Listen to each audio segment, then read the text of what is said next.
Welcome to the Independent Artist Podcast, sponsored by the National Association of Independent Artists. Also sponsored by Zapplication. I'm Will Armstrong, and I'm a mixed media artist. I'm Douglas Sigworth, glassblower. Join our conversations with professional working artists.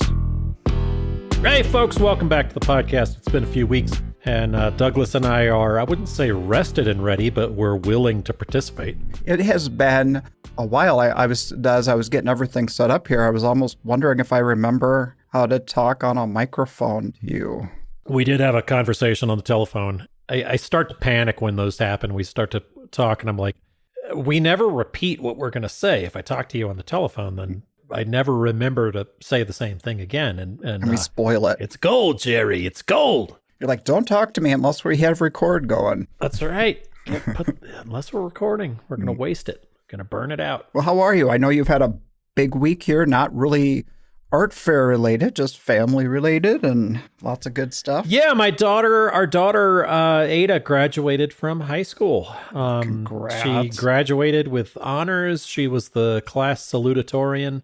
That is incredible. I mean, I knew she was smart, but that is really smart. You know, it's a testament to how hard she worked, honestly.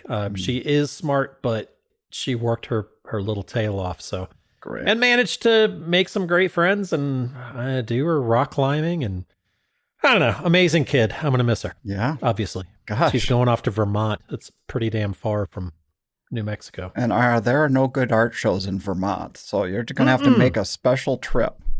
I know she planned it that way. And then this year too, I don't know, the schedule's all screwed up. I don't know if you looked at September. I'm sure you have, because they've already announced things. But Plaza and Armonk are the same weekend again. It's been years since it's been that way, and I was hoping to get up to Armonk and do that, and then go up to see my daughter. But I don't know. I'd already said yes to Plaza. But it's embarrassment of riches. But yeah.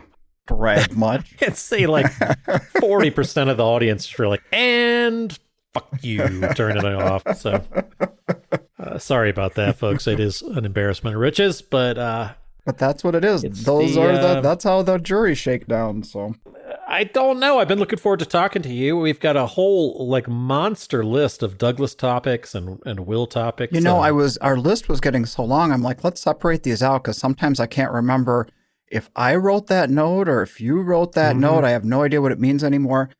But honestly, I did 4 shows back to back, and a lot of these stories I'm writing down are like the crazy shit that happens at art shows, you know? So I thought maybe we could just have another you and me talk where we talk about some of these weird experiences that only happen out on the road for us. Yep. It all boils down to, what'd you see? Did you see the parrot or did you see the snake? I don't know. It's like checking off people's bingo cards. Okay. And why is it always like when you see the person with a snake, why is it always the yellow and white one? Like the Britney Spears snake, you know? I don't know what it is about people who want to walk the art fairs with these creatures. Maybe it's just that they want the attention or what, but that's what it is. Yeah. Because the snake doesn't want to be there. It doesn't want to be it doesn't even want to be around a man. It would rather just eat the man. There you go. And then go away. You know, it's funny because we had a collector in one of our shows at Bayou City. Well, they didn't buy anything, but he was out shopping with his pet, and it was a pet rabbit with this long ears or whatever. And he was so proud of this animal and people coming up to him. And we're like, hey, can we take a picture of you with the rabbit? He loved it. He's beaming. We used it in a social media thing. Well, it's been a couple of years, and I don't remember whose booth or whose video we saw it in recently within the last year. Same guy, same T-shirt, same rabbit. And I'm like, okay, this guy is like making the rounds. I'm out at the art fair with my rabbit for everyone to give me my love, you know? That's exactly it. Because, you know, that's the only reason he comes out. And I'm going to bring my pet sack of rats and just let them out loose at the art show. Here's my paper sack full of rabid rats. No, you actually have a sack of rats, do you? You know, there's a mouse in my wife's car. We could bring that. That's a thing. Santa Fe, New Mexico, the desert, the mice, they seek refuge and eat up your cars. And Here in Minnesota, Wisconsin too. Only in the wintertime, they're looking for a nice warm place. I'm guessing in Santa Fe, they're looking for a nice cool place, perhaps. No, I mean Santa Fe. We're up at almost 7,000 feet, so we get the weather. Chilly. We get up high. Yeah, that makes sense. Even in the summer, it's 50s, 60s at night if you're lucky. Open up the windows and sleep like a baby. Mm-hmm. So first show out for this last run was Main Street. You were there. Mm-hmm. How'd everything go for you there? I want to say, here's our little ass kissery of the week. We would be remiss if we did not recognize Jay Downey for everything he has done for the amazing Main Street Fort Worth Arts Festival and keeping it going and fighting with the Sundance Square people that has been highly publicized and fighting the weather and embracing the weather and all the different artists throughout the years that have had amazing shows. So just a huge thank you. He has now retired. He's done. And if you listen to him, when he did the little artist speech, when he was giving away the awards, he was hilarious. He had a lot of, he was just like a bunch of zingers. Oh, did he? Yeah. And I kind of thought he was kidding, but I think he's going to embrace the pottery. He's going to do some pottery and do the artistic side. So congratulations. Wow. Yeah, right? I didn't know that. That's cool. Yeah, so congratulations to him and thank you. Just a huge thank you from all of us. And how long has he been the executive director there? The whole time. The whole entire. I mean, the show is what it is because of Jay Downey. For sure. Yeah. For sure it is. I don't really know, but I think it's the whole time. I know Stephen King kind of cut his teeth with Jay there in Cindy Fort Lyric Worth, said she did 1 year maybe with Jay too, but it's mostly Jay. Yeah, and he's got an incredible crew of volunteers and people that work, and Becky Fetty, who is taking over. Yeah, it was nice meeting her. She's going to be incredible. I'm excited. I've known her for years, and I'm excited that it's kind of staying in the family, and yeah, it'll be great and seamless. So congratulations to her and the whole team. It's not just Jay; it's all the people that help support him and go through it. But it wouldn't be what it is without him. So thank you to all those guys. Well, Main Street wouldn't be Main Street without nice. Yes. Just You're like, let me in again. Just let me in again. I'm trying not to. I'm trying not, but like I have things I want to say, but then you don't want to be just like, is he just that's gross now? What are you doing? Or like, did anybody want to see a little dance? I'll dance for you, Jay. I mean, Becky. Sorry. Well, let's turn it to Pee Wee Herman. All right. Main Street wouldn't be Main Street without weather. We sure had some weather on Saturday. Were you affected at all by it? It was amazing. So we got the alert on our phones, and I walk outside, and I'm like, what are they talking about? And my our block is completely still, and it's pleasant. And I'm not going to give away your golden area, but it is bizarre how you can walk one block in a different direction. It's like everything is blowing down. You can't even hardly, you're walking into the wind. You feel like you're on the tarmac of an airport or something. And then you come to another block and it's just like, the birds are chirping. You hear grackles in the trees. Maybe that's why I never hear grackles, because I'm always so freaking wind blown. Well, you know what's funny about, this is just Main Street for you, but like I've always heard, stay off the side streets so they can be too windy. And then you walk onto the side streets this year and there was no wind. The wind was blowing completely down Main Street. So the main blocks, like right. James Pierce was getting hammered. I know. I got a nice text from a friend saying, you might want to come down here. Some of the tents are askew. Come down. They're more than askew. Yeah, you were the one who told me. Thanks. I'm his friend, everyone. And it's like everything was more than askew. The booths were like blown in, and we were lucky enough. I hate to say lucky when other people had such a bad situation, but our stuff was still standing. Yeah, and it's only because opposite us at an angle, not right behind us or right beside us, but at a diagonal, there was one of those rental tents that I don't know if everybody knows this or not, but those rental tents take up more space than what we're all allotted. Oh, okay. The ones that are crammed underneath the main tent. So okay. like a lot of jewelers might rent a rental tent, and it is a heavy duty tent that takes up more than a 10 by 10. So everybody was just kind of squeezed in. So we weren't going nowhere, even though the wind was awful. Right. You know, I got everything kind of set up. We got a text from the show saying the worst of it is over and we'd like everyone to be opened up at 10. It's going to drizzle a little bit, but then it's going to go away. It's going to be a beautiful day, blah, blah, blah. So I'm set up. Everyone around me is set up. For those of us on the corners, we have our flap, you know, for the side closed up. So we're just open in the front to be protected. And the wind got so bad that it almost blew my panels down onto the floor. And we've got glass you had your mounted work on there the at wall. that point. Yeah. Yeah. So I'm like, no. They want us open. I'm not going to be open and risk, first of all, that could hurt somebody. I mean, a wall full of glass coming down. Yeah, for sure. And you know, it's funny. Like I was at Southlake the following weekend, and it's very well run, but it's run a little bit differently in that you're a little bit more use your own intelligence kind of thing. Yeah. The streets are open here. Pull in. Don't be a dick. Like they didn't say it, but that's kind of that's the understood. That's how And so I was on a text thread with our boy David Mayhew. Yeah. Thank God for him with the weather guy. Yeah. I mean, yeah, he chases them and he runs away from them. So, and he knows which ones to get out of their way for. Yeah. And he was worried. He was like, we might be okay. It doesn't look great. Like, okay. Damn. And he's kind of tracking it and he's doing all these things. And it's like and he's like, there is a tornado less than 20 miles away. It's in the neighborhood. It's like between Fort Worth and Southlake. He said, okay, we're okay. And just as he says we're okay, the biggest boom of thunder comes. It's like, the one where it's like, it sounds like it's stuttering first. Oh. It's like trying to break. Boom. And so I'm like, I had already pulled all of my stuff off of the ground. It was up on my hand truck, and I have a double booth, and it's all weighted. I've got these huge iron weights, and I'm pretty damn secure.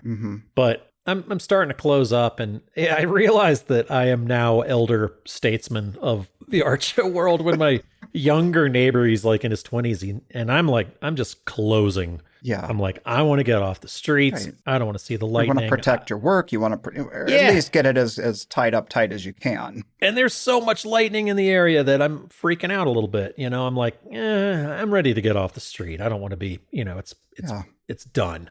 And then this kid's like, do you think it's okay if we close up? I'm like, it's okay with me. Okay by me. That's just it. Elder statesman. We've had enough experience where, I can remember back many times that are they going to blacklist me, or am I going to get in trouble if I shut down before the big storm comes or something? It's like, now getting caught flat-footed is never a good scene. So just do what you need to do to protect your work. Right. And I don't think this show would ever blackball people, but God, I just canceled a show for the fourth year in a row. Good luck getting in again. Oh my God, I'm so embarrassed. I had a primo spot. Oh, really? And I had to, oh my God. I paid early, and I'm like, there's no way I'm canceling it. There's no way.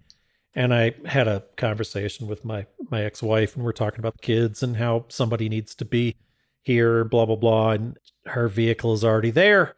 She's doing Rittenhouse. She flew home from Artisphere and left her vehicle up there, and it's Rittenhouse. So I emailed Chris Bonamo and was like, oh my God, I can't believe I'm so freaking embarrassed to cancel that show again. It's like, it's such a great show. Wow. It's like it's a linchpin in so many different schedules. Like, thank God I've got Rittenhouse. And it's like, I just love that show. I actually have customers coming up.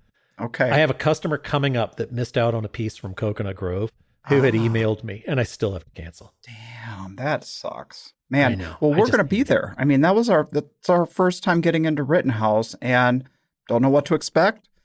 Gotta admit, I'm a little nervous about it just because don't you feel like you've done enough shows over the years that when you do a new one and you're like, where do I park? Where do I do this? Where do I do that?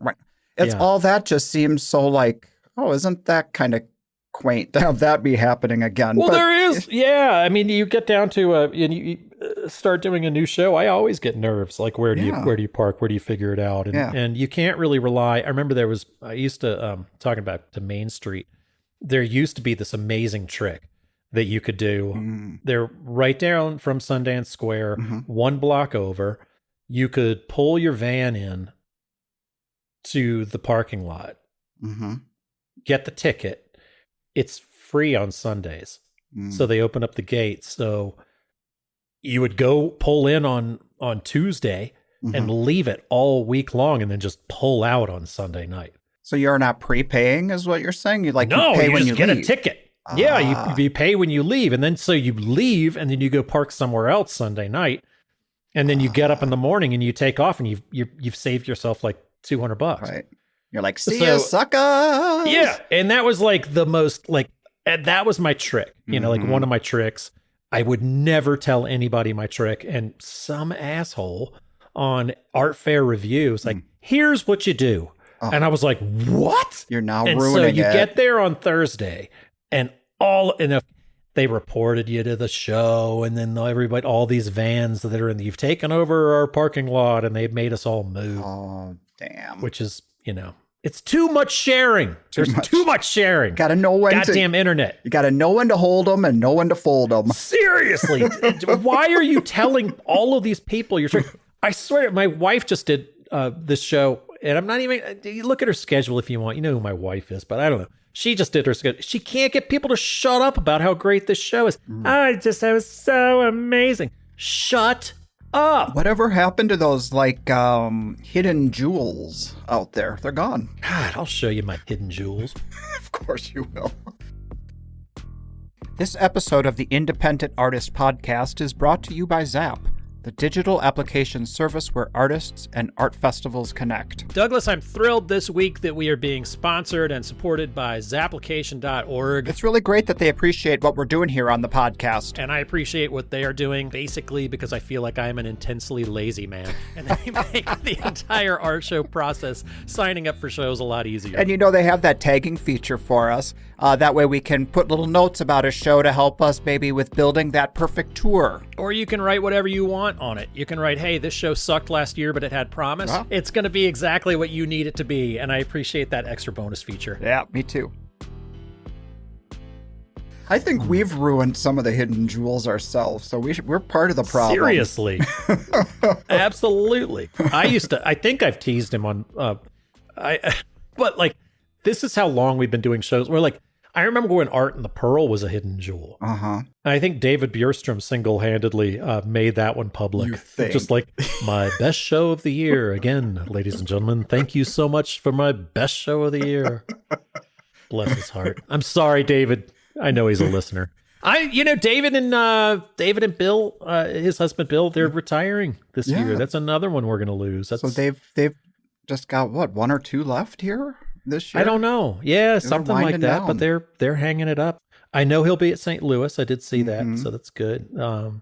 But Amy Flynn. Yep, they are officially retired. She will be there. She was one of the jurors of that show this year. She's like juror du jour now. I think she's enjoying her retirement by jurying all of the shows. Cool. All of the shows.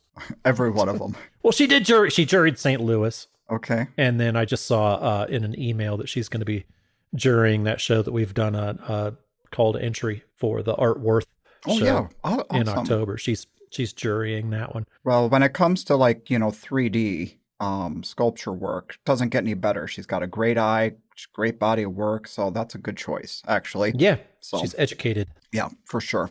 Hey, back to Main Street. So when I decided to just close up and go back up to the room and just, take it easy for a little bit and just wait till the wind stopped or the rain stopped so I could come back and open up, I went up to the artist break room. And while I was there was an artist who I hadn't met, but I knew of, was sitting there, and they looked like they were just trying to get their wits about them because they were just completely frazzled from the wind. Hmm. And this artist was like, it isn't so much that, the tent is flapping and the pro panels are coming down. They're like, I've got one hand on one side of the tent and one side on the other side of the tent. And I'm thinking about everything I've made in this booth and all the work. And it's just like, you just have such a loss of control. Yeah. And I mean, that's just it. I mean, we can just almost like, because we're so used to being out in the elements like that, we can almost just kind of, the wind was bad or whatever. But the wind was so bad that it just like, they just didn't know what to do with themselves. They just were like, it's all coming down around me and I cannot get a grip. And all I could do was just sit and just talk about it with them. And hopefully things got better and they went back out there, but it really shook them to the core. It's a beating. It really is. I mean, you get that stress and then you just feel like you've been going through a beating. Uh-huh.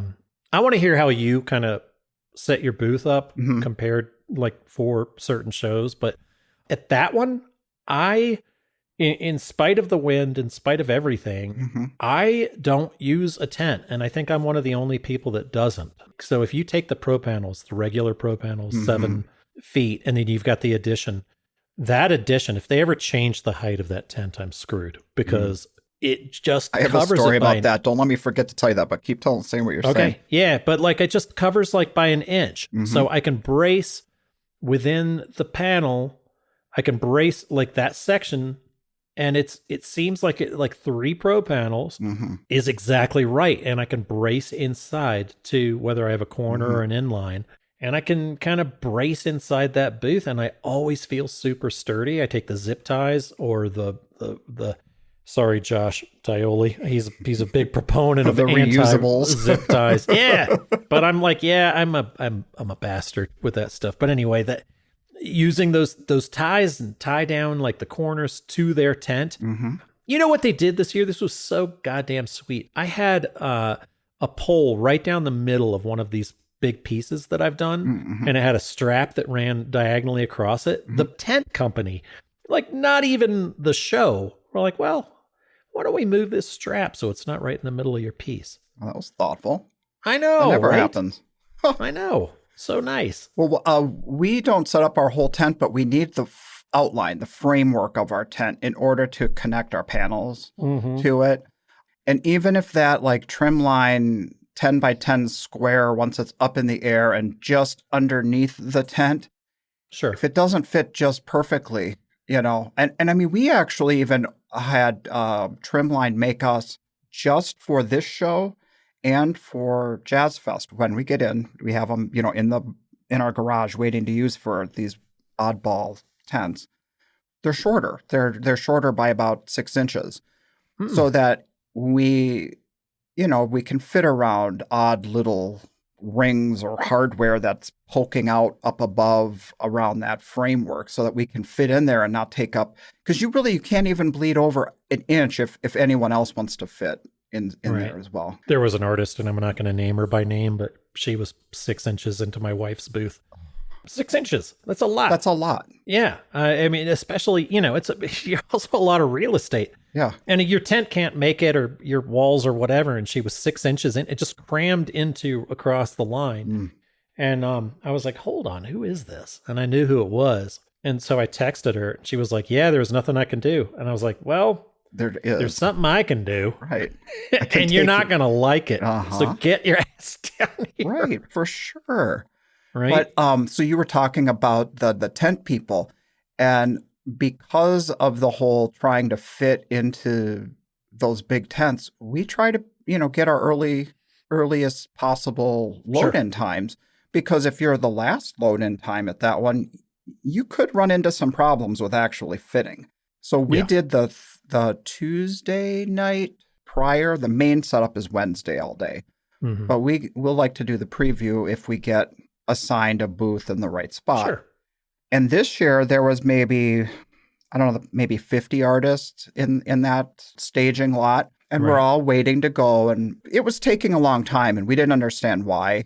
But then they come over and they let us know, well, sorry, it's taken a while to let everybody go onto the site, but they just realized right at 5 o'clock that all of the tents are missing their tent extenders. So you were saying earlier that, if they ever change the height of the tent. So they had to go back through all the way up and down the street and unstrap every single leg, put the tent extender on, and then restrap it down. The first batch goes, second batch goes, and our tent was the very last tent they got to. And our early setup turned out to be like late at night on Tuesday night, but we made it work, but it was not fun. It's so funny. Like, that's what I do love about doing this podcast with you, and the difference that we bring to the table. You're sitting there like, you got to get there first, and I'm like, I try to be last. Mm-hmm, good. So but I try because I have the panels, and if somebody else is wedged in there, then I can wedge myself in against them. Yeah. And especially just using the pro panels without the tent, then it all of a sudden kind of shores everything up. Right. And I'm assuming you could kind of overlap if you were off like an inch or two, that if they didn't line up exactly flat. I mean, I'm sure you could make it work. You have more flexibility than if you're trying to get an actual tent frame up. Exactly. And it does give me a lot more flexibility. But then my neighbor, I had this one wall that I wanted to hang a big piece on that I wanted to be really flat, and it was angled out. And I go and I look at my neighbor. He's like 4 inches off of the corner of the main tent. Like, his tent is inside, and then so he's over the line by like 4 to 6 inches off of mine. Yeah. And I'm like, sorry, you gotta move. I'm going to move you. Here it comes. But he was fine. He was super cool. I was really lucky with neighbors this year. Cool. Had great neighbors. Yeah, I think people really underestimate just how much space, even if it feels like a couple of inches, what it really does to the other side of that bigger tent. Yeah. All right, moving on. You got any? Hey, I love when everybody does well. I am really excited when I hear people wrapping stuff up. I feel like when I hear somebody selling, I'm super excited. But dude, those tape guns. At first I'm like, yay, they're selling. Yay, they're selling. I'm so happy they're selling. Oh, the fucking tape got away. Here you go. Ladies and gentlemen, we are not sponsored by Uline, but Uline has a product called Quiet Tape. There you go. If you are selling in close proximity to your neighbors and you don't want them to know you're selling every 80 seconds, then you might want to invest in some Quiet Tape. I was at years ago, previous body of work, and I was selling so quickly. One year, at the next year, I came back with Quiet Tape, and Michael McKee, amazing artist now on the West Coast, but he teases me forever. He will always bring up Quiet Tape. But is that actual stretch wrap, or are you talking tape? No. It's tape, but it just doesn't scream. It doesn't scream to your neighbors that you're having an amazing show. So. And then the last thing about Main Street that I have written here that I had we get customers, right? I mean, we get some very odd people walking up and down these streets talking to us. And this man walks in the booth and he seems fairly normal. And then we are having a fairly normal conversation. And it's not about anything about the work. I mean, he was not interested in buying anything, but that doesn't mean I'm not going to just sit and be friendly with somebody who's just, starting conversation. And then he starts in on asking me if I knew that Jesus was a romantic God. And I said, he is. Oh, tell me more about this. Oh, he said, it's all in his book. And he says, have you seen what he's written about you in his book? And it's progressively getting weirder and weirder and weirder. And he's telling me about how God has a special line in his book for me that I need to. Anyway, I don't remember all the details, but I just am sitting there trying to and I almost wanted to hear just how much more crazy shit was going to come out of this guy's mouth. Yeah. But it was all related to somehow having a romantic relationship with God. Romantic. Huh. All right. You kept saying this. saying this is the last thing we're going to talk about Main Street. And now this is the last thing we're going to say about Main Street. This one comes because I almost died. What? Monday morning, I come down. So my hotel is right in front of my booth. Yeah. And I'm super used to just like coming out of the doors of the corner bakery and big egg sandwich, bagel in hand. Okay. So I come out of the hotel. And I damned if I didn't walk right out into the street. All the tents are gone, and it's replaced by traffic. And I get this horn, it's like, burn, and I like walk right out in front of moving traffic on my way to get the car. Dude, I've had that written on our list now for like a year. It's such a weird feeling being in a show site when we're all broken down, the show's gone. And it's like we've been walking through these closed off streets with tents for a whole weekend, sometimes a week. That it's like, what? Whoa, this is what it's normally like without the tents here? These are my streets. Yeah, what are you doing driving on my streets? This is where my show is. My booth is right here. Yeah. But it's all gone. We're also, we're like a mobile pop-up shop or something. Right. Well, so I think the reverse happened at my show in Brookside this year. I think a full day had gone by. I think it was Sunday afternoon, talking to customers in our booth, and we look behind us, and there's a car driving on the sidewalk behind the booths. So we're on a city street. It's closed off. The booths are on opposite sides of the street, backed up against the curb. There's maybe 6 feet of grass, and then there's a sidewalk behind us and more grass. Yeah. So this guy is driving on the sidewalk as if the street is closed. So it's like, I didn't know this show was here, so I'm going to drive where I always drive, down this street. But yeah, and I couldn't believe the police didn't stop him or nothing. So I see these artists like walking up to him, waving him down, saying, stop. You can't drive here. This is a show site. It's closed. Right. And he says, oh, no, I bought something. And the artist down the way here told me I could just pull in here. Well, we know that's bullshit. No artist is going to say you could drive into a closed art fair site. Yes, I bet they did. But there's a parking lot past the sidewalk. I'm guessing the artist said, why don't you pull into that parking lot? And this old fart had no idea. Too much. I bet they did. Somebody could have just been taken out by that car. It's terrifying, right? Yeah. I mean, it's only a matter of time before something horrible happens. Yeah. Put that on our t-shirt. Well, something horrible was averted with Jazz Fest this year. I did see that. So that was our weekend. I doubt they would have even gotten through security. So I know they were making a big deal that he had a plan and everything because you have to go through metal detectors at New Orleans and stuff. But so all tell the same, story. You're bearing the lead here. Tell what happened. So for people who don't know, there was a gunman who had a plan to shoot up Jazz Fest on the first weekend. And I don't know how they discovered that this was the plan. He was coming from Florida and he was apprehended before he left the state. He had a whole plan. He had guns. He was a former police officer. And terrifying. Only a matter of time before something crazy happens at one of our art shows. I mean, I hope not. But, I always say that it's like it's only a matter of time before the wind blows somebody off a bridge.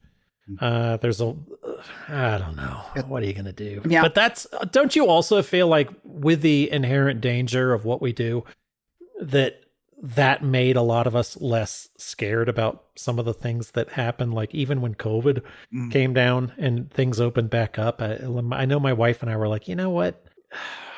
I know it's still dangerous and scary, but Jesus, we got to live. Right. Let's just do it. We have to. I mean, yeah. We can't sit at home and never take any risks or anything. Yeah. But it's all about calculate. The entire business is about calculated risk. Yeah. 100%. Yeah. Hey, I don't know if you want to, let's change the subject here. Definitely. Some kind of good news here. Cool. I want to give her a shout out if it's cool with you.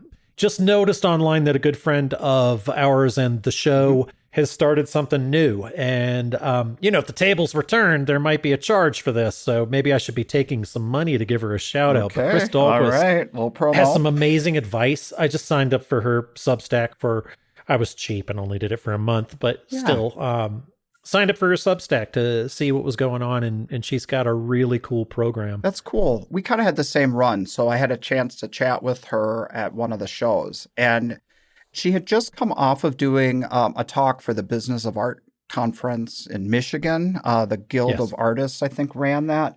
And she had said, she had been had this plan going for a while.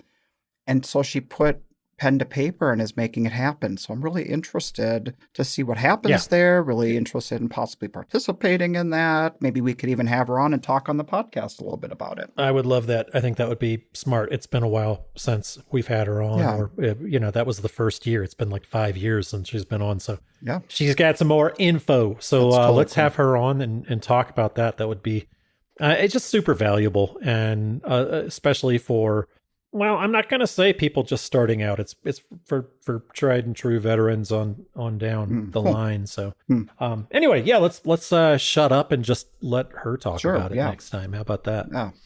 I have another funny story for you from my show at Brookside. Artists like free food, right? We're fans of free food. I'm a fan of free food, but I'm not a fan of people who are fans of free food. Okay. Does that make sense? That makes total sense. It makes me feel like a goddamn animal. Well, this story is kind of like that. So they do such a good job of feeding us there. When you get the acceptance, they send you out one of those Google forms and you get to pick your dinner one of the nights that they provide, and you get to pick your breakfast and the blah, blah, blah. So an artist came up to me on one of the meals where they don't provide meals and says, "Hey, have you been over to this one food vendor? It's one of the sponsors for the show. They're like the grocery store, and they have like their deli over there selling food." I said, "No, I haven't been there." Well, apparently they're offering the artists free food. I go, "Well, why didn't they tell us?" I mean, this doesn't sound right because, you expect they would have said, "By the way, this is our sponsor and they're going to feed you." And they said, "Well, I went up to buy something," and they said, "Oh, you're an artist. I see your tag. It's all on us. Would you like a second sandwich? Would you like a dessert? Would you like they're totally pushing the food on them." Cool. Great. So he tells me, I go over, I get Renee and I lunch. I tell somebody else. Well, little by little, the word starts to spread that they're giving out free food. It's like a virus. Exactly. Well, about an hour later, we all get an email from the show director saying, "Hey, by the way, the grocery store is not giving out free food, artists. There was a misunderstanding or a miscommunication with their staff, and so they will no longer be giving out any free food. So if you got there early, you got lucky, and you got some free food." Did they think the show was reimbursing them back for that? I wonder. I think that there were a number of just young high school students working the cashier over there, and they just somehow got it wrong. And so I'm sure they got in big trouble when their boss figured out, "What, you're just giving food away?" That's amazing. That's hilarious. It was good food too. I mean, it wasn't like we were, it wasn't like cafeteria food or anything. It was like hamburgers and brats and all this stuff. So. God damn. There's a lot of talk again. I feel like this is popping up online again, and I'm going to reiterate my take on this. Okay. I got a hot take on booth shots. Oh, booth shots. We have to talk about booth shots again. No, that's what my point is. That's my hot take. God, I am so... Who cares? I do realize that the booth shot helps, and it's important. No, it's not. Okay, but there's a lot of weight It's put on these only a booth reference shots. point. Like It's David Bierstrom says. Yes, I totally believe like what David says about the booth shot is only a point of reference. Yeah. It's like, okay, I've never seen this artwork before in a jury. What does it actually look like? It's like, okay, well, that's a reference point. That's what it looks like actually in real life. Right. All right. That's a nice piece. On. Oh, look it's a 10-foot piece. That's an amazing piece. You know what I mean? Or whatever. And you don't need scale, some glossy, waxy skin of a Instagram filter in order to... I swear to God, if I get kicked out of a show because my pro panels in my booth shot have legs, I'm like, let's Photoshop out the legs. Like, shut up. The little outline of grass around the booth is gone. Oh, it's a halo. And all of my work is glowing from the inside. It's Kim Kardashian's ass. Oh. So you're sick of the whole booth shot conversation? I am. Yeah, I don't think there's anything we can do to help people, and there's no reason to. There's too much out there. Okay. With the deference to people that want to help. That's nice. You go on. Yeah. Get on with you. It's really lovely. All right. Well, I've been waiting for a long time to talk to you about Jazz Fest. I've been wanting to hear who you saw, who you liked, who you didn't like, music, all that good stuff. Tell me about your Jazz Fest experience. Yeah. I saw Little Feat. Okay. And they have like 4 members of that are still alive from an 8-piece band. And I still really enjoyed them. They were great. Other than that, I would duck into the blues tent. Okay. So my wife was showing Yeah. there. I've not gotten into that show. That's still the holy grail for me. It's funny. I ducked over. I heard the Eagles warming up, and I was like, "Oh, let me go check out the Eagles warming up." And I went over to the stage. The Eagles have a piped-in, separated sound mix so that they can have people set them up so that they don't have to be there for their warm-up. It was just all piped in. Really? Yeah. So I ate my weight in oysters that week, and we had an amazing culinary thing. But goddamn, I swear I was kind of an old guy this time around. I didn't really see much. Wow. Unless it was in the blues tent, and I could just kind of duck out and go walk over and because her booth was near the blues tent. You're saying it was like right, like Jack Charney, our old friend here from Santa Fe, who's moved up to Hannibal. We had him as a neighbor that was right there on the corner. It was nice to see him again, and he used to hang out at the coffee shop, and we shared a studio complex, so it was really nice to see him again. Cool. Man, unless it was in the blues tent, I didn't see it. Saw Mavis Staples and Alabama Shakes. We lost 2 days, 2 full days to rain, unfortunately. Really? So whole days? Yeah. I mean, it was open. Ours completely cleared. Like, we would get there at the show at 10 o'clock, and they would say we can't open because of the storm front coming through. In fact, one of them actually Friday, a meteorologist came to our specific booth because we were on the northwest corner of the show. And they said, there's a really bad storm that could be coming through first thing in the morning. And I don't want to tell you to take all your work out of here because I know it's a big hassle and stuff. But this storm could be bad. So we did. We brought our van in, and we took every stitch of glass out of our booth. And when we came back that next morning to put the work back in, they told us all we needed to hang out up in the grandstand. So I did hear about this. But, the storms came through on 2 days, and by 11 o'clock, they were ready to open the doors. So we didn't miss a single show hour for it at all. So that worked I can't out. really remember. I think Thursday it closed by maybe...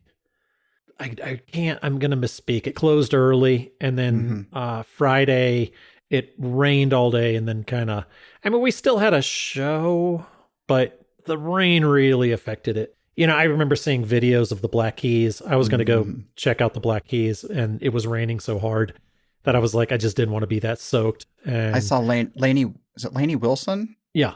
She was performing in the rain too, and people dancing in the rain. And this was like the people were standing in like 6 to 8 inches of water. Like it was up to their mid calf, like over boots and stuff for Black Keys. Dude, Stevie Nicks performed, and it was overcast and cloudy. And then she starts singing Landslide. The sky opens up, and it's this gentle rain on the crowd, and the crowd did not even care. They were just soaking it up. It's like the sky was... She is a witch. She conjured that shit up, I tell you. Fuck yeah, she did. Respect. Oh, Respect the witch, Douglas. Well, I got to tell you, I saw so many great acts. All the headliners I loved, but my all-time favorite, I was shocked. I didn't think that she would blow me away as much as she did, but Lorde was so good. And just to see all the women, the young women in the crowd singing, and just her presence, I did not realize that Lorde had such a great stage presence. Wow. Yeah, I don't even know You don't know her music? You know I don't Royals. even know who that is. You're kidding. No, oh my who God. are you talking about? Lord. And we'll never be royals. And then Now I know who it is, but I just want you hate on I her. just want to make you sing. Uh-huh. Okay, I know who that is. Yeah, that I didn't realize she had more than the one song. Oh my God. Ask your daughters. I bet your daughters listen to her. Maybe. Yeah, right. I'll ask them. But I just thought I would go see her because she's, a popular artist, and she just blew me away. But then my top that I wanted to see was St. Vincent. And Annie Clark is great, but you know how some artists are like really good studio artists? Totally and then, get but that. to perform live, they just don't have That's presence. exactly the experience that I was going to say the same thing, because like years ago when we were at Jazz Fest, Beck and Jack White played. And those were top of my list on who to go see. Me too. Like, okay, I see Jack White, and it is hot summer, swampy New Orleans day, just like a perfect Jazz Fest day. It's just funky and sticky, and everybody's out there. I mean, it just was awesome. And he is vampiring that shit up, just hanging on to the only sliver of shade on the stage. And you could tell he's uncomfortable, and he's out there and he's playing. And Jack White does not do the hits when he's playing. He's playing the record he wants to play. He's an artist. He wants to do the shit that he wants to do. Yeah. And so it was kind of like, I'm like, well, here's Jack White, and he's not owning the stage, and he's scared of the sun, and he's, you want to see him in a dank theater. Yes. You don't want to see him out in the daylight. Like, he just shouldn't exist. His eyes are probably all squinty, like looking up. His skin is all snake belly white. I mean, he's Jack White. Yeah. So that was fine. And then the next day it was Beck. Like, talk about a guy that gets the freaking memo. Like, he gets the assignment. Nice. He hit, like, his band was top notch, just badass. Like, he had this, I don't know why women play bass better than men, but they do. It had this badass woman playing bass. Cool. It had this full, just a funk band, and just really cool. And like right in the middle of it, he stops. He's like, "Hey, everybody, can you guys be quiet?" And everybody kind of hushes, which is not the Jazz Fest way. Yeah. But everybody, you could hear a pen drop, and he's like, "You guys, is that LL?" And from all the way across at the Congo stage was LL Cool J. Wow. And you could hear him like really clearly at the time. So the band just subtly starts playing underneath the beat that LL Cool J is playing, and Beck is rapping along with LL Cool J. I love And it was that. the most incredible moment, but they're just... So here's the deal with Jazz Fest. It was like when the bands that I wanted to see on Thursday and Friday were playing, it was raining. And then Saturday and Sunday were so freaking beautiful. Like, sucked the humidity out of the air, which is unheard of at Jazz Fest. And everything dried up, and it was cool, and like lower 70s and no rain and blue skies. So we were just slammed busy. Okay. So, you couldn't leave. Which is cool. It still just a lovely, lovely experience. Well, so Annie Clark was good. I mean, St. Vincent, she was fine. But when things got epic, was second to the last song, she says, "Want everyone to help me welcome to the stage." And everybody's like, What? David Byrne. Oh my God, you would have thought the crowd. I mean, she was playing the set before him. So he came up, and I'm thinking, well, they have an album together. So I'm like, yes, they're going to sing Who, or they're going to sing whatever, their songs from their album. Nope. He sings one of his big songs, and she's just playing I'm like, all right, whatever. But it was so good. The crowd was going crazy. What was the song that he was playing? Wild, Wild Life. So everyone's going, oh my God. Wild Life. Amazing. Yeah. This is the Douglas Sings episode. I love it. Yeah, I guess so. Anyway. He is one of my all-time heroes. Have you heard his new record, by the way? I haven't, but I feel like I probably heard it at the concert because he played some stuff I've never heard before. Yeah, it's really, really good, and definitely kind of a throwback feel to the Talking Heads and some of his early, like Uh-Oh and Miss America kind of solo stuff. But just love him so much. But he does have a song which kind of makes sense. It's like we kind of joke about a lot of artists being kind of Aspergery, and he definitely is on the spectrum, and kind of sings a song about how his wife takes care of him, just being on the spectrum. It's a sweet song, but cool. But that kind of plays into it too. Should they do a song that they did together? No. Let's do Wild Wild Life. Damn.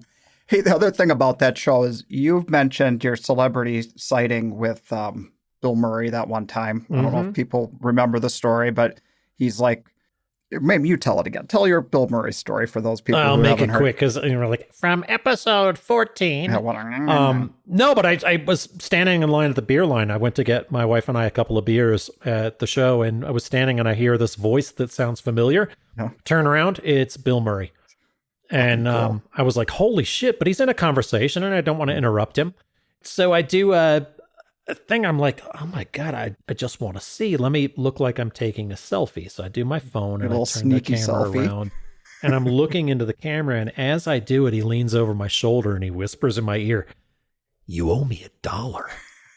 And just at that, I took a picture and he's standing there with his head kind of back and his bucket hat on. And he's great. so disarming, and he was sweet as hell, and was like, saw my artist name tag and wanted to know what the deal was. And I was like, yeah, I'm just helping my wife and blah, blah, blah. And we talked about Margot Price, who was playing on the Americana stage. Yeah.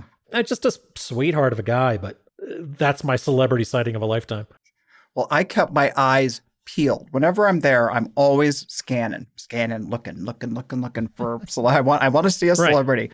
There was a celebrity who was the award juror.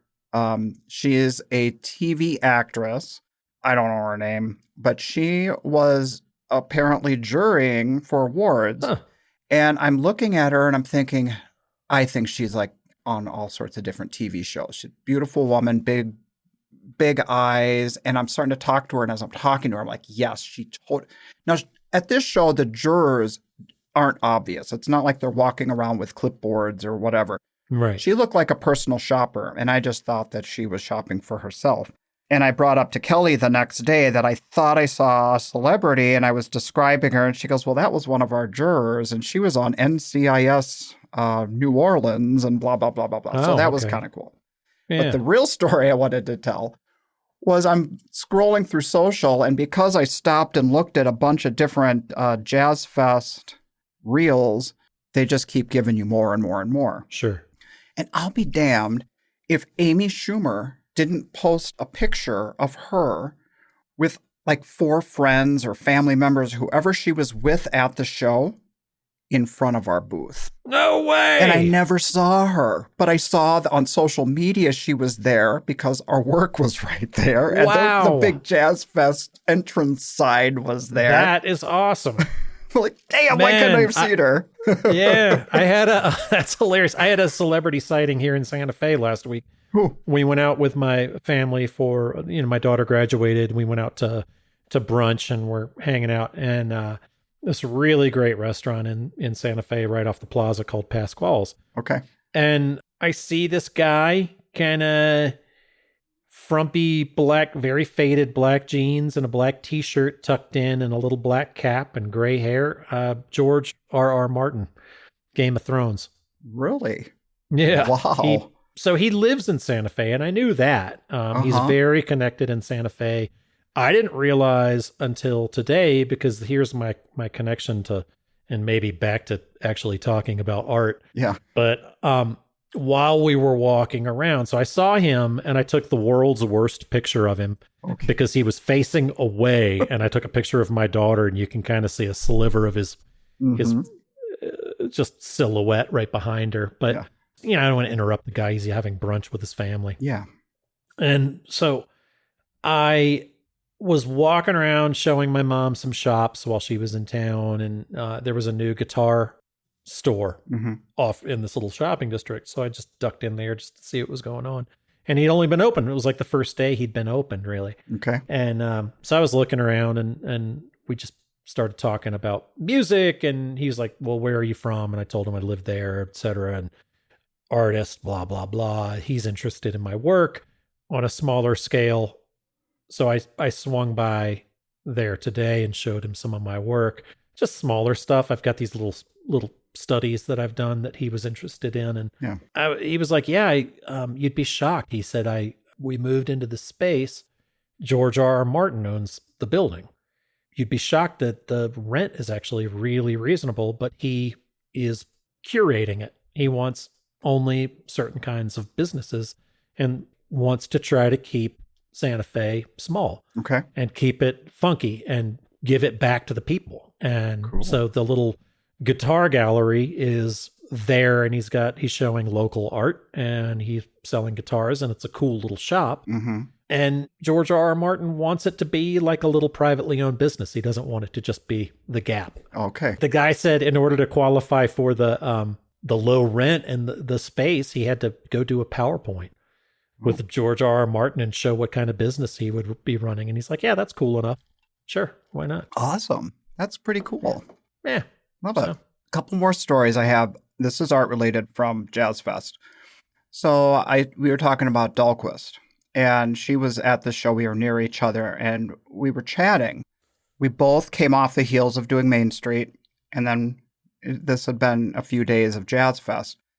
And we were just acknowledging the fact that there are so many people walking those particular shows, more than most art shows, right, that are not there to buy any art. And I feel like as artists, we're present and we are paying attention and we are sifting through so much information. We're looking at people thinking, are they our person? The conversation, are they going anywhere? Is this a real conversation, or is this just a passing the time conversation? And there's just so much data and information that we're processing all the time in the background doing those big shows like that. Sure. I don't know. It's pretty intense. And I think it explains why after a show, we are also freaking exhausted. It's not just from the manual labor. It's also from the interacting with all those energies. Right. I agree. There's another nice thing about Main Street, and this isn't often talked about, I don't think. The fact that they do, this may not be popular, but I don't care. Yeah.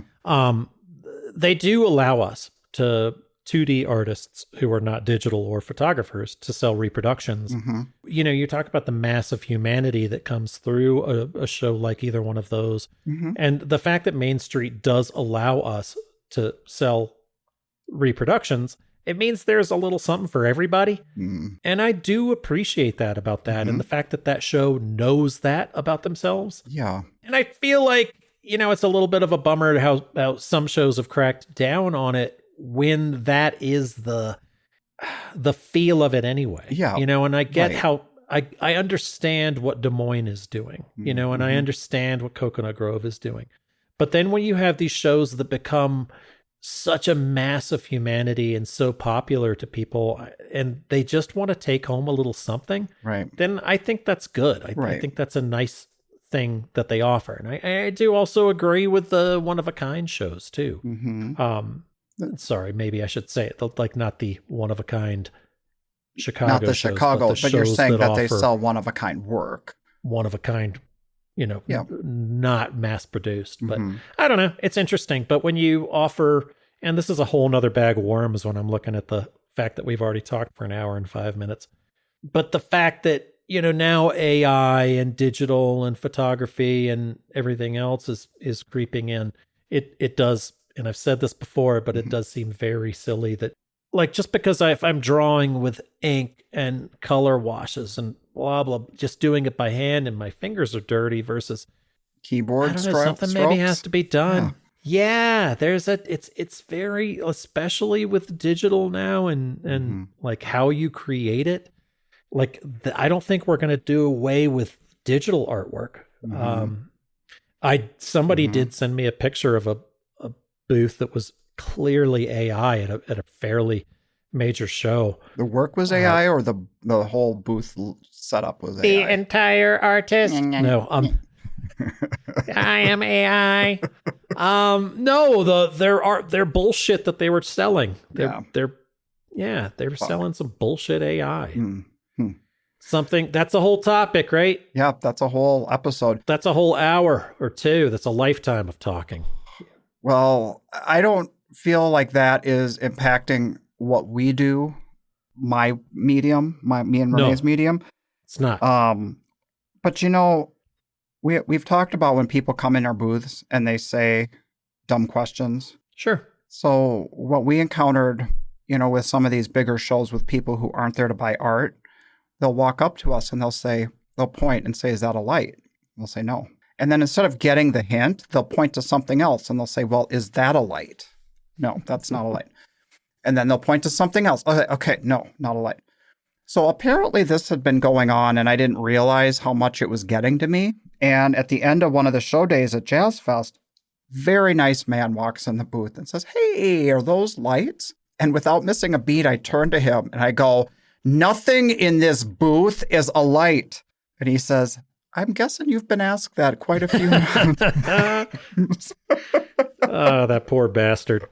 But then the other thing that'll happen with that is people will say, "You know what? I have a really good idea for you." Oh, God. So we were sitting around at dinner one night with a bunch of artist friends, and I was telling them the story about the lights and the idea, and we're gonna make so much money off of making lights because this customer wants to buy it as a light. And they said, "Well, I know of another artist, and here's what they do." They say, "Oh, you have an idea? Okay, hold on just a second. I want to go in the back of the booth and grab a pencil, and I'm going to write this down." And they walk behind the booth, and they never come back. Jesus. That Amazing. was priceless. So everyone out there, I'm going to go grab a pencil. Don't go anywhere. I try not to say rude things to people. I try to save them. How does that work for you?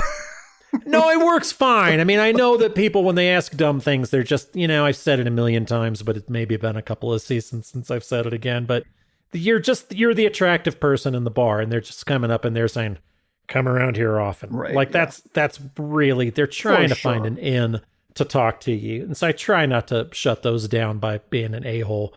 And the 100 people that I wasn't an a-hole with was right on point, but that one time. Yeah, it's just got to you. I mean, I typically save mine for the hotel, or some after, and I realize I'm being rude. I was at I stopped at a Fairfield Inn.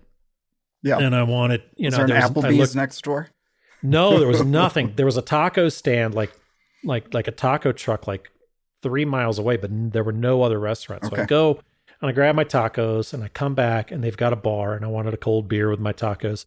So I just asked for a beer to take up to my room and I was going to go up, watch TV. And she goes, "Oh, I'm so sorry. There's a weird ABC rule in the town. I can't sell you a beer to take to your room. You'd have to drink it here." I was like, "Oh, well, I've already bought it." But she just saw. And so I sit down and I'm like, "Okay, fine." So I just eat my tacos and I'm drinking my beer and I put my headphones in, and you know how much I love the Stones. The Stones had a big thing with Conan O'Brien where they're announcing a new record or whatever, and I wanted to watch it. So I'm sitting there watching that on YouTube and I'm eating my tacos. And the lady taps me on the shoulder again. She was like, "Excuse me, sir." And I was like, take my earbud out. And I'm like, "Yes, ma'am.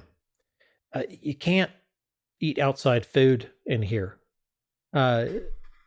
So many rules. And I said, "Well, it sounds like you got a couple of rules there." And she goes, "Yeah, we can't allow you to have food." I was like, "Well, you got two big rules there. Which one's your favorite?" Yeah, because I'm doing one of them. That's what I said. I was like, because I'm going to do one. I'm either taking my beer to my room and eating my tacos, or I'm eating my tacos here and I'm drinking a beer. Which one? And she was like, "Well," and I just put my earbud in and just kept eating my tacos and watching my Stones. There you go. So it's just, it's just like, well, which one do you want, lady? It's not on my list here, but it's been in the back of my mind. What is up with the Stones and AI? Was there a thing lately? Yeah, they did a video. Where they made them younger or took them back to their Yeah, it looked like the whole video was AI. I don't know. I didn't watch the whole thing. It kind of grossed me out. Yeah, I was thinking, Will hates AI, Will loves the Stones. If you put those two together, the Stones have always been it's all Mick. It's Mick. And I adore Mick Jagger, but he's always tried to bring the Stones to the cutting edge. Okay. Kind of they in the 70s, they were doing disco, but it was quality disco. Some Girls is a killer record. Emotional Rescue is an amazing record, but they're doing their disco thing and they're catering to the trends. So I know that's what they're doing, so it doesn't super bother me, but I didn't watch the video. Okay. So, yeah. All right.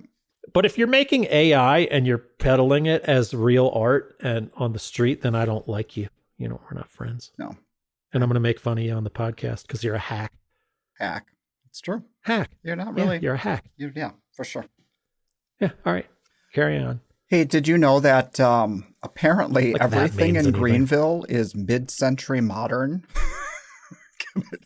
Can I tell you how often people in Greenville come in your booth and say, is this mid-century modern? No, this is not mid-century modern, but that's the buzzword. You should say yes. Yes, it is. It's so mid-century modern. Yes, you are correct. Costing yourself sales, just always say yes. Always say yes. Is this AI? Yes. Yeah. I can see why you think it is. Because I'm so good at making it.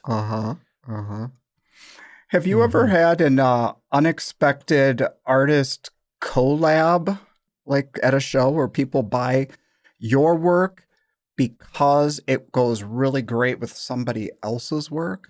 Yeah.